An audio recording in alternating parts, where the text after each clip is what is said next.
Hi, I'm João Lima, editor of Dairy Economy, and this is Frontline. Here with me, I've got Garry Connolly, president of Hosting Ireland. Garry, thanks a lot for talking to us. You're welcome. Ireland has attracted a lot of investment, foreign investment into this country around data centers. You've got about $8 billion worth of investment since 2008, and you got about $2 billion announced to open until 2020, including expansions from the big dogs like Microsoft, AWS, Apple, all those sort of guys. Why has Dublin or Ireland? Why has Ireland become such a hub for these sort of guys? My sense is that it hasn't become a hub. It's just a complete evolution from the fact that we were always doing data for US companies coming to Europe, going back to IBM in the 60s, or Dell, or Oracle, and obviously Microsoft, which is one of the biggest data center owners in Dublin. They've been in Ireland since 1984. But they used to take floppy disks and they used to put them into a box and they used to call it Microsoft Word, put it in a 40-foot container and send it to Germany or France. So they've just transformed that then as to the modern way that we consume and distribute data is on the cloud. So automatically they just transferred how they do their business in Ireland onto the cloud. And then what you find, and I'm sure similar in other areas, is the guys who were in Microsoft, Oracle, Sun Microsystems, Novell, they then actually move into the likes of Amazon, Google, Facebook, Microsoft, and they say, well, we're in Dublin, we're already doing localization of software. What's the latest trend? Cloud. So they are like the lobbyists within their own corporations because they've got talent here. And then obviously then that builds, and there's no question that even over the last 2 years probably, the scale is what's been most incredible. You know, because we've had nearly 90 to 120 megawatts of co-location managed services, which very few people ever talk about. Equinix, Digital Realty. So you have the co-location players? Well, I think any pure tier one, anybody who wants to actually genuinely say they're a tier one location, has to be in a position to offer, 60, 70 telcos, on-ramps, off-ramps, very slick within the one jurisdiction into the main hyperscalers. So what we're seeing, which we don't hear that much about in international quarters, is the fourth Equinix, the third Interxion, the new spec campus for Digital Realty, the acquisitions by Keppel. I mean, they're all co-location managed services guys. And then you talk about the hyperscalers, and as you know, when you get that type of cluster effect, you get the talent come into the location, and everybody is talking a lot about talent, and ultimately you have to have, if somebody's going to relocate from somewhere in Europe, he has to have choice, just in case it doesn't work out, say with his one employer, he doesn't want to have to go home. Maybe he wants to actually see his other opportunities. So it's a real cluster, 300 and plus megawatts of co-location managed services. And also when you consider that Dublin has always been the base. We're looking at here in Dublin Convention Centre at what we call Silicon Docks. That's where Facebook are, Accenture are. There's a cluster effect even with the companies, not just their data. So it's as much as the build as it is about skills? About what, sorry? It's as much as the build as it is about the skills. Well, I think about the skilled talent. I think ultimately companies themselves, when they have data domiciled in a geographic location, they'll always look then to see is there other stuff we can do. And that's coming more and more now, where small companies or medium-sized companies can have huge data footprints. I always use WhatsApp as the example. 50 people, billions upon billions of data transactions a day, nowhere near commensurate with the amount of people employed. So their first move was the data, which was hosted in a location, and then afterwards came the skills or the talent. But I think you have to have the cluster. You've got to have the cluster, you've got to have the off-island telecommunications, and not just one or two cables. You've got to have diversity, resilience, redundancy, and they all crescend into Dublin. Even the off-island that comes from Cork, even the off-island that comes from the west of Ireland, the new one, they all crescend with diversity and resilience around Dublin, which is causing some of the squeeze at the moment, let's be honest. It's a classic situation where we have our product has more demand than supply. And therefore, when you've got that squeeze going on, and particularly when you're dealing with a utility like electricity, and you're dealing with a grid that has got infrastructure that needs to be moved about, there is plenty of sufficient power in Ireland. What we're actually now doing is we're trying to work out, do we move that energy over to the telecommunications, or are there certain opportunities where some of those locational that want to go to Dublin could be moved closer to the electrons? And I think it's very similar. I use North Virginia as my exemplar. You know, ultimately they had a squeeze as well about 2-3 years ago, where the people wanted to be there, and then they had to address that. And that's really the key around the whole Apple issue, is that we've been so successful in such a short amount of time. What's your view? Because the Apple issue, so it's a $1 billion investment that's been stuck there for about 2 years now. Yeah. Only because about 3 people complained to the board here. Yeah. Is that something that... I think you have to go back to what sort of democracy do you want to live in. And the right to object is okay. The right to object up to a period of time is probably not okay.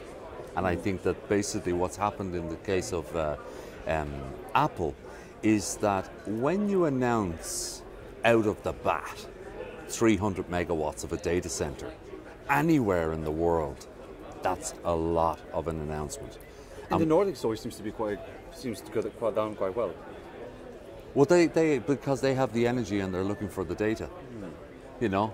But ultimately, when you're actually working in a normal, which I'm not saying they're not a normal, but obviously they have a number of industries like the steel industry and the forestry industry, particularly in Sweden, that's come down, leaving sufficient energy, whereas we're actually also trying to build a national grid to support all of the national.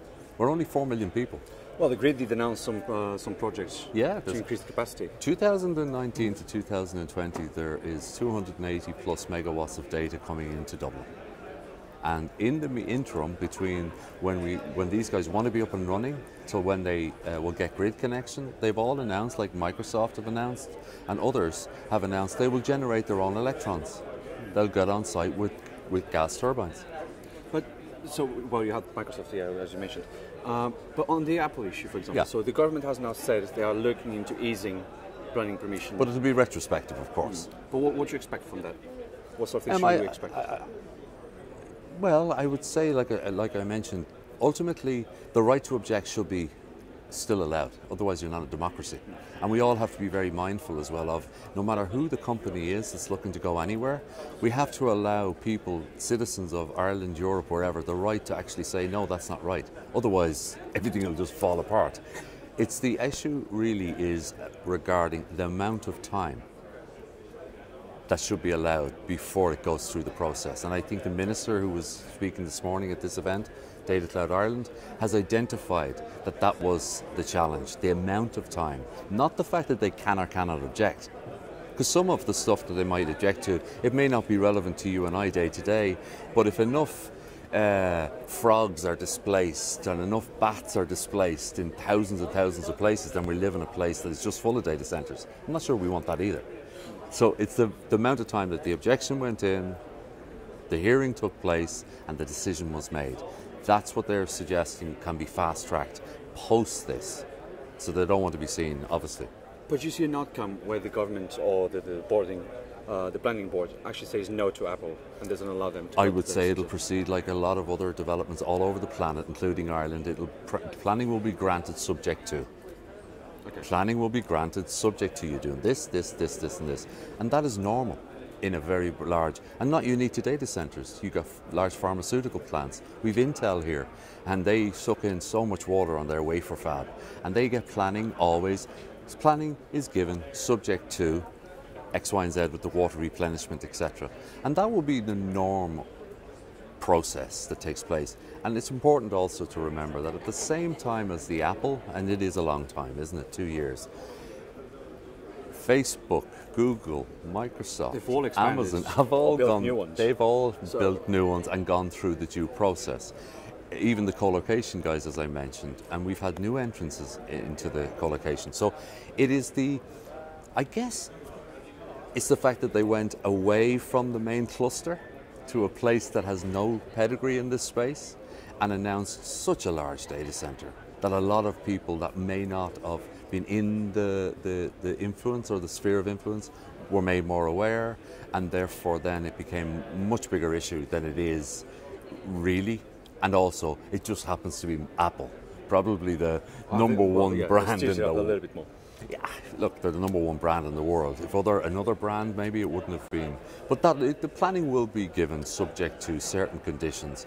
And I think that what the government were saying and what the minister this morning was saying is when that's done, we need to look at the due process, the time of not the due process itself, just the timing of how long it can be. But do you think that now the government is actually talking about it, not completely openly, but they are looking into it? Do you think the next time they're going to go to court, they will get this solved? Well, I wouldn't. Or are going to carry on with these delays? To be frank, I wouldn't like to think that our government would affect our court decision. I think that that's not a democracy either. I think that's why I say they'll wait until this process has gone through the due course and the due process, which is an appeals process, which is open to either the planning person or the objector, and then after it they'll review, because they won't jump in the middle, because that would be unfair influence. And again, as a citizen of the country, we're talking about an industry I love and talk a lot about, but it could be a different industry. It could be something like we're going to build motorways with compulsory purchase, and I don't think that that's the way we live in our life in a democracy. But certainly the amount of time between decisions needs to be improved. Okay, but then looking to Houston Island, what are you going to be working on over the next couple of months?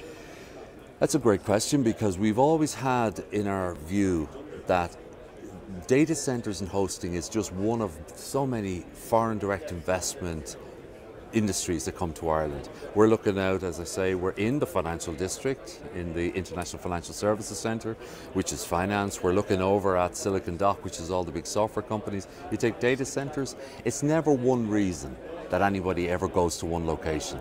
You know, and that's why the 5 Ps that we use is our policy. Our corporation tax is very attractive. We've got a very strong English understanding, speaking data protection commissioner now, which has always been important, but will become even more important once we get the GDPR through, which is effectively an initial term of reference for the 500 plus million Europeans post-Brexit.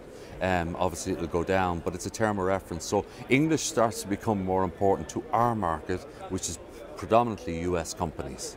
So the 5 Ps is really still very valid. Policies, pedigree, people, power and pipes. And that's the same in Frankfurt, London, Amsterdam, Nordics. When you get the right blend of that, and then you find the right end user. Because we spoke a lot at this event about the edge, the municipality, the in-country, the on-continent. I mean, that's very much like fit-for-purpose computing. You're way too young to remember, but that's the architecture of a mainframe. You had a big box, you had a less big box, you've got a less big box, you got a thing, and you got a terminal. So we're all going to see a change. This idea of everything going back to one location and then going back out again is completely going to change. We're at a stage now, and it's a wonderful time to be alive in this industry, where there's enough processing power in small chips, not giving off an awful lot of heat, where you can have the right fit-for-purpose computing where you need it. And as one of the speakers said this morning, a car driving down a road in Frankfurt, an autonomous car, can't wait to send a packet back to... It needs to be at the edge. Yeah, so that's serious compute power at the edge, yeah? So the whole idea maybe 3-4 years ago, we thought, oh, the cloud, centralize everything. But it's going to expand out, and everywhere is going to have compute and storage. There'll be 3 different types of data centers. But then looking at Brexit, as you mentioned it, what will be the benefits or the challenge for Ireland after the UK leaves the EU?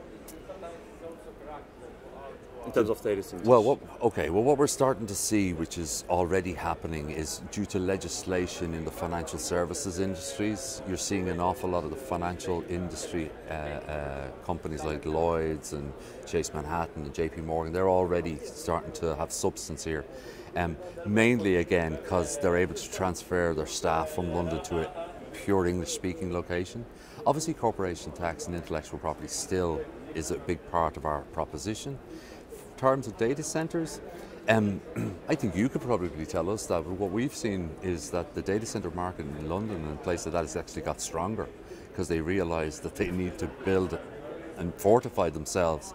We're certainly seeing resilience and redundancy, and also whereas the US institutions that maybe were in London only, now we're going to have to be able to trade in 2 geographic locations.